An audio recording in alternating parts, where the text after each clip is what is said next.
Please practice the words on screen by pausing the video as it will be helpful in the dictation of this exercise. Be ready for the dictation. 5 seconds to go. Okay, let's start. Since the first summit in 1961, our movement has registered many achievements to its credit, but on the issue of global nuclear disarmament, which was identified as a priority by our leaders in 1961, we have yet to make a decisive headway. With the end of the Cold War, we are convinced that there is a window of opportunity that needs to be exploited. Many sections of the international community are now re-evaluating their earlier positions and becoming convinced of the merits of a phased approach for nuclear disarmament, which they considered too idealistic in 1988.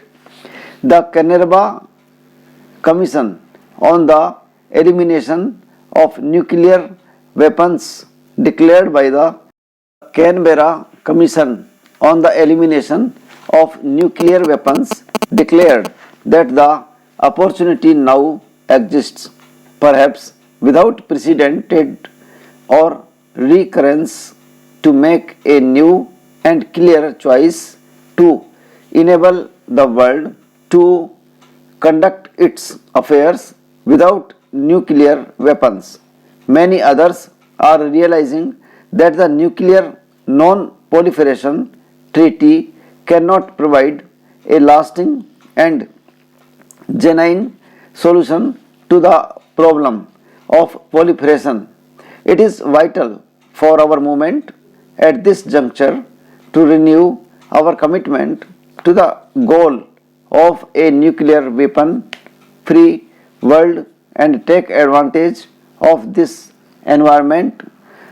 Many of us have called on the basis of the document adopted at the Canberra summit for multilateral negotiations leading to an early conclusion of a nuclear weapons convention prohibiting the development, production, testing, deployment, stocking, transfer, threat or use of nuclear weapons and providing for their elimination.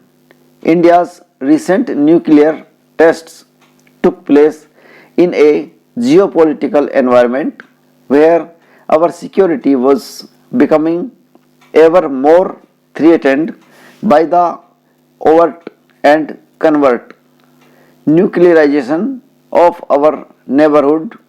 We do not, however, believe now any more than we ever did before that nuclear weapons are here to stay. On the contrary, if the established nuclear weapon states agree to negotiations to abolish nuclear weapons, we will be the first to join.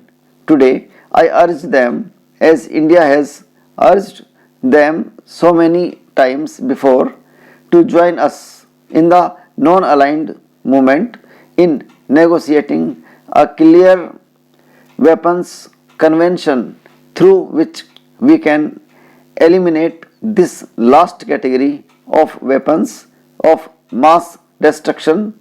This movement, in keeping with its long-standing commitment, is issuing a historical call today for safeguarding our future.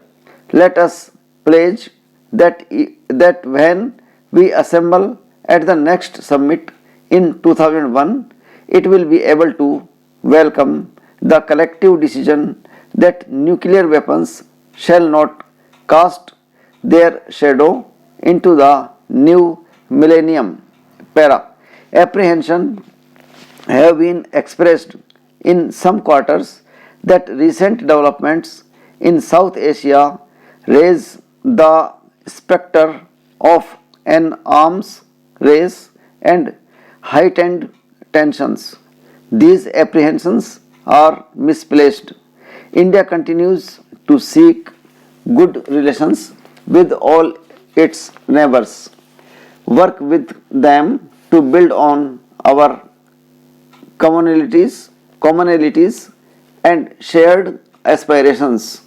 Differences should be resolved in a rational manner, peacefully and through bilateral negotiations.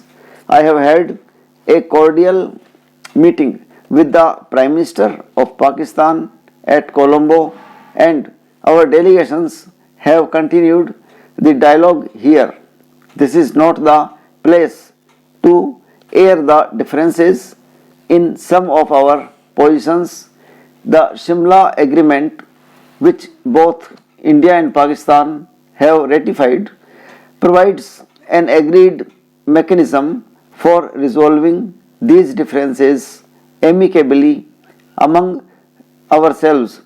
Let me say this loud and clear.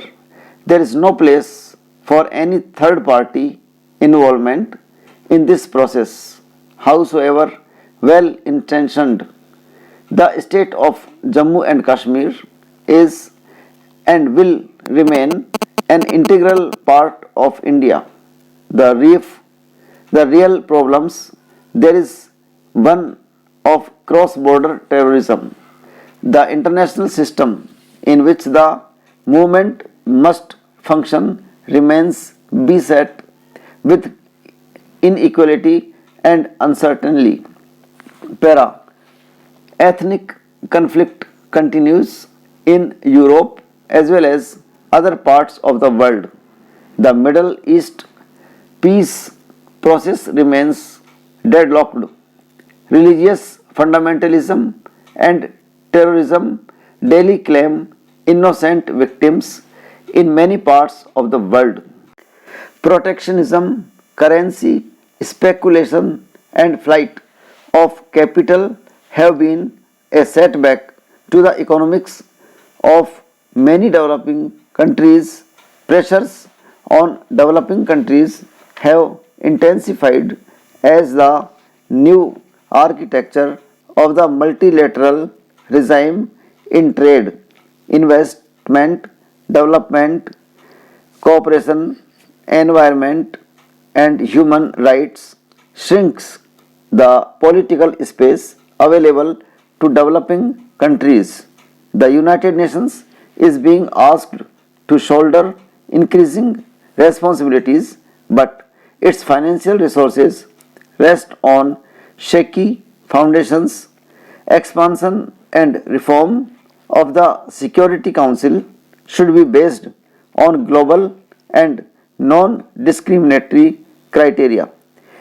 NAM and developing countries are most often the objects of the Council's actions. They must have a role in decision making in the Council on the basis of equality. To meet the aspirations of its members, NAM has to develop the strength to translate its numbers into an effective voice in international affairs. It has to regain lost ground in a changed international environment. Another priority should be to set an agenda for the management of the international economy. Protectionism returned in markets of the developed world. Trade and investment are being increasingly used to promote political objectives on labor standards, intellectual property rights, human rights, and the environment. These are defenses thrown up against the recent successes of some developing countries. These members have emerged in the vanguard of international growth. Okay, thanks.